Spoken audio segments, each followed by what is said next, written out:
Welcome everyone back to weekly weather updates, and in today's video we're going to continue to have a look at the heavy shower and thunderstorm risk, as we do still have another day left of these thunderstorms around.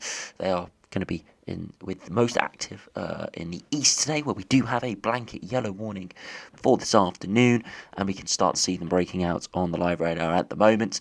We'll then have a look at the medium to longer range. We'll have a look at the next 5 days on the UKV. We'll have a look at the GFS, GM, ECMWF and the Ensembles, as things are going to be changing as we head through the middle of September. We've got ex-hurricanes pushing out of the Atlantic, and has put a lot of uncertainty in the forecast. It does look like we're going to see a push of very warm air next week, which could give some decent mid-20s, maybe high 20s next week at some point. But it does look like it will get swept away by a westerly flow.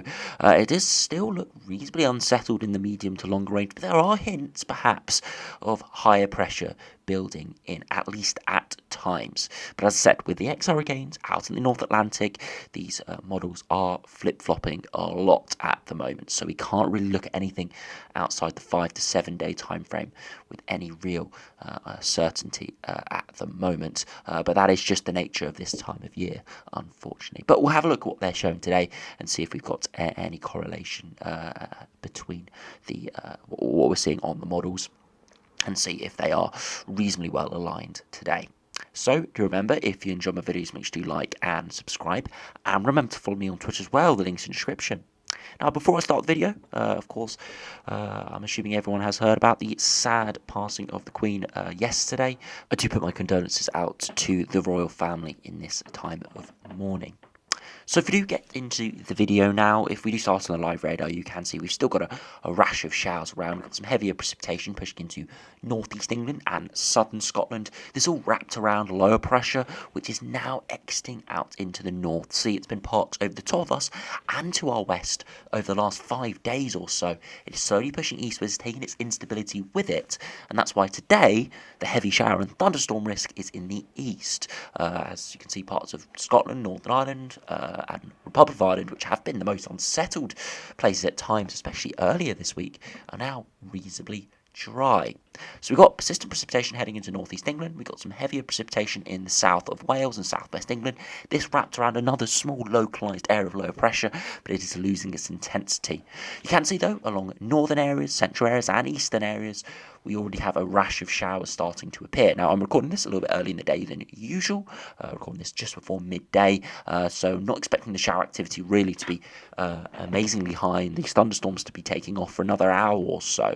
So by the time this is published, we probably will have big thunderstorms around, especially in the east. So do make sure you do keep an eye on the radar and the warnings as well. We'll run through the yellow warning in a minute. So yeah, showers started to break out, most likely will turn very heavy and thundery in places, but luckily this is looking like the last day for a few days at least of the big shower and thunderstorm risk. Could be more next week, but as I said, the models are flip-flopping quite a bit, so anything really beyond the 5 day time frame to 7 day time frame is still a little bit up in the air, so we really only know what's happening perhaps till Monday, Tuesday next week.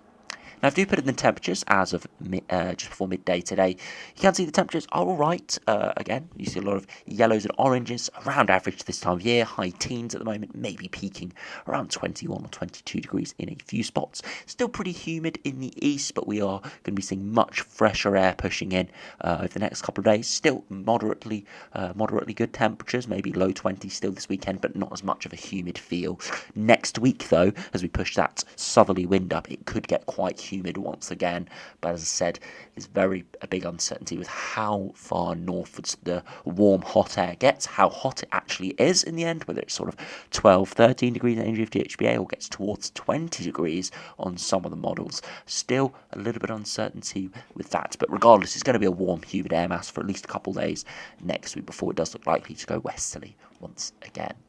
Now, if you look at the weather warnings, we do have a yellow blanket thunderstorm warning for eastern England, not quite covering the southeast, but there still could be a risk there, and again further westwards could still see a few showers, but it's these eastern areas, northeast England, East Midlands down to East Anglia, is the highest chance of big severe thunderstorms. So again, it comes into force at midday today, so just after I'm recording this video, and expires at 7 p.m. this evening. Heavy showers and thunderstorms may cause some impact to travel.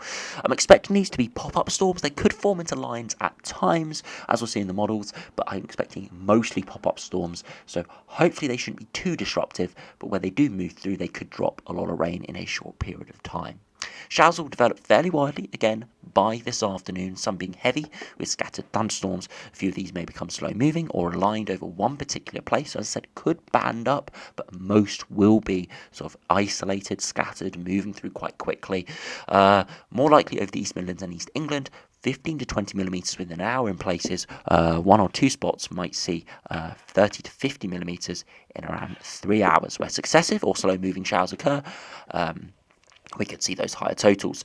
Frequent lightning is also possible in a few places along with hail. High likelihood, lower end of the impact matrix. So highly likely we see heavy showers and some thunderstorms, but being super impactful, it all depends on their exact positioning, and it's impossible to predict the positioning of thunderstorms, especially when they don't band up and they're not like on an occluded front or something, just because they are convection based, and it's impossible to say exactly where they're going to pop up, what exact town they're going to form over, but this general area could see some impacts from it this afternoon.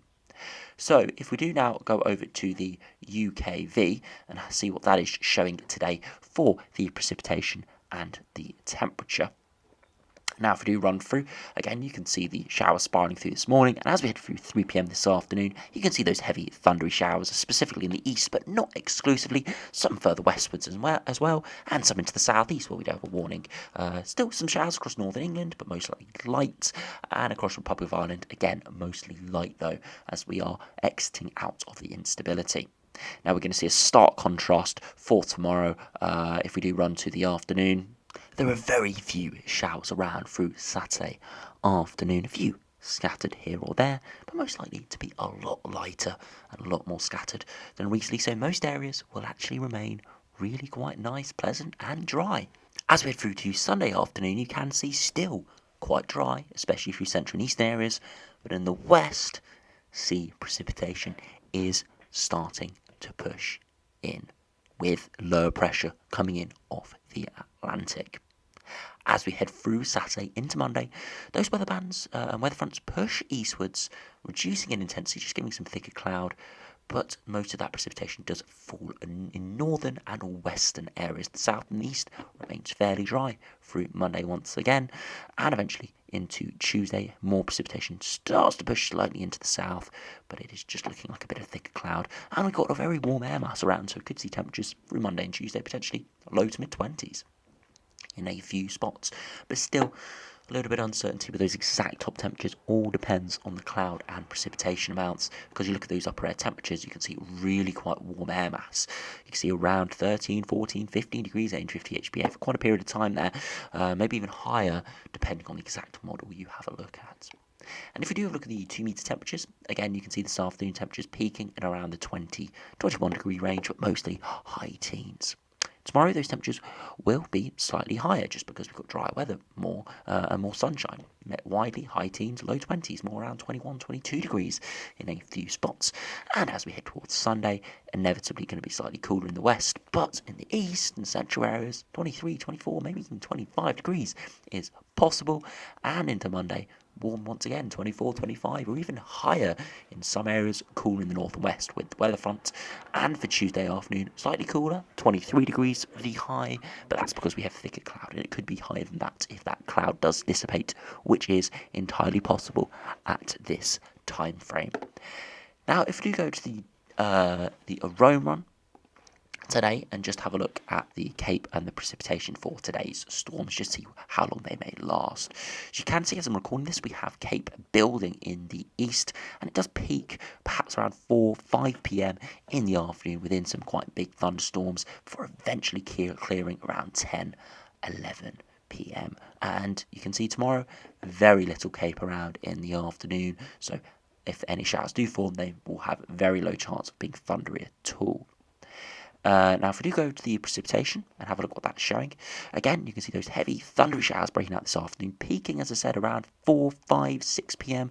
through the East Midlands, East Anglia, maybe even to the London area as well, even though the warning doesn't quite cover there, and into southern England generally as well, before slowly dissipating and sort of diminishing around midnight, being non-existent really. And again, showers tomorrow, maybe breaking out in a few spots, but not particularly widespread.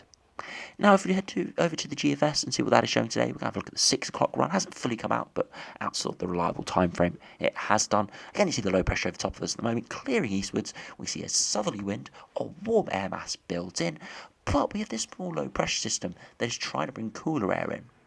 So this big warm plume of air, 15-degree isotherm could get in, but cooler air pushing in from the north and the west.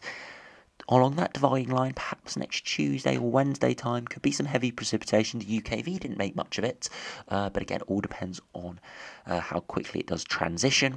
We stay in relatively warm air mass before eventually we go into a westerly flow, slightly cooler air masses, riding over the higher pressure, and right till 288 hours, we're actually firmly under higher pressure. So could we see a return to higher pressure, warm conditions? If we actually have a look at the temperature deviation, you can see slightly above average, and it would be sort of low to mid 20s potentially at the surface there for middle to end of September if we did see this pattern come off. Again, the models are flip-flopping quite a bit, but the consensus I think today, when we have a look at the other runs, is potentially higher pressure to firmly build in for the middle of the month, potentially. Again, all depends though on those ex-hurricanes, how they do sort of influence the Atlantic. Now, if we go over to the GEM, see how that does compare out to day 10. Again, lower pressure clearing to the east. Southerly wind comes in, but that lower pressure in the north tries to push in, push that hot air away along that dividing line. Could be a 15-degree temperature contrast at 850 HPA, which could form some big weather fronts, big heavy thundery rain. Again, if we do go to the United Kingdom, look, and have a look at the precipitation, see a big heavy band of precipitation here that could drop a lot of rain, could be some thundery weather mixed in within that, and we're not seeing that on the UKV because it all depends on the transition of those air masses. So that's why I said there still is quite uncertainty even as close as Monday, Tuesday time.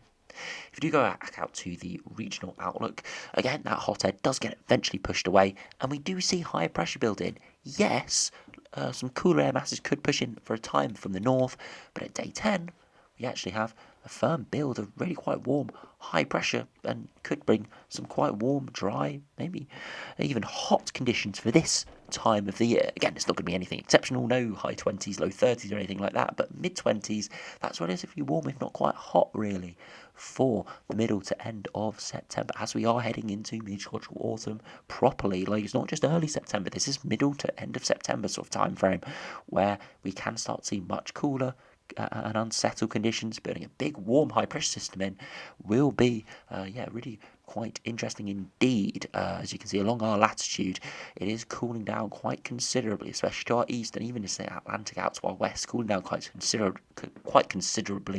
You can see we are the warmest point really on our latitude for quite a while on our side of the globe. So yeah, very interesting seeing that today.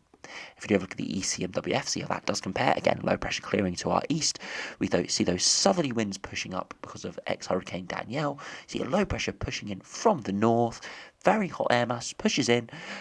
It doesn't actually get pushed away too much, so we might not actually see that much rain with that, but it could be a lot warmer and drier for a number of days before high pressure actually does build in. At day 10, yes, we see a temporary little cooler air mass, but actually the high pressure does build back in, and at day 10, we're firmly under high pressure, warm, dry conditions. Again, not expecting anything exceptional. Could be quite cool nights with this, but we do run to the middle of the afternoon. We could see sort of 14, we could see like low 20s, mid 20s, depending on the air mass. Here, the ECMWF actually starts to build a bit of an inversion actually, so those temperatures down towards the mid-teens. But we go back to the GEM run, and see what that shows, you'll be able to see that actually it is quite a little bit warmer. So the higher pressure is not actually guaranteed to bring us warm, dry conditions. You can see in the afternoon getting towards that 20-degree range, quite cold at night actually. And yeah, it could be very interesting seeing exactly what that high pressure does. If it does drag in some warm air, especially around the western edge, could be warm and dry. But if it just sits over the top of us with a relatively average sort of air mass, we could see a bit of inversion towards the middle end of the month. So we'll have to see. All depends on those upper air conditions, how stagnant the air mass is. We're at this time of year where we can still see a very warm, if not hot, high pressure system. But we can also start to see a cool, fresher inversion sort of pattern. So we'll have to see what happens with that towards the end second half of the month, really. Now, if you look at the ensembles to finish the video, you can see average sort of conditions at the moment, peaking upper air temperatures next week, potentially 12, 13 degrees, maybe even higher towards 20 degrees at 850 HPA, we're dropping towards average once again. And then we've got a lot of scatter.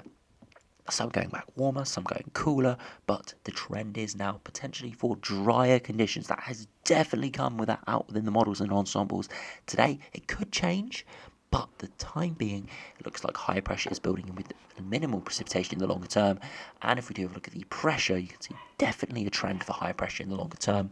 If we do finish by having a look at the ECMWF ensembles, again, definitely a trend for around average, maybe below average, but generally dry conditions towards the second half of the month. But yeah, what we have that very warm air mass next week could be big precipitation associated with that.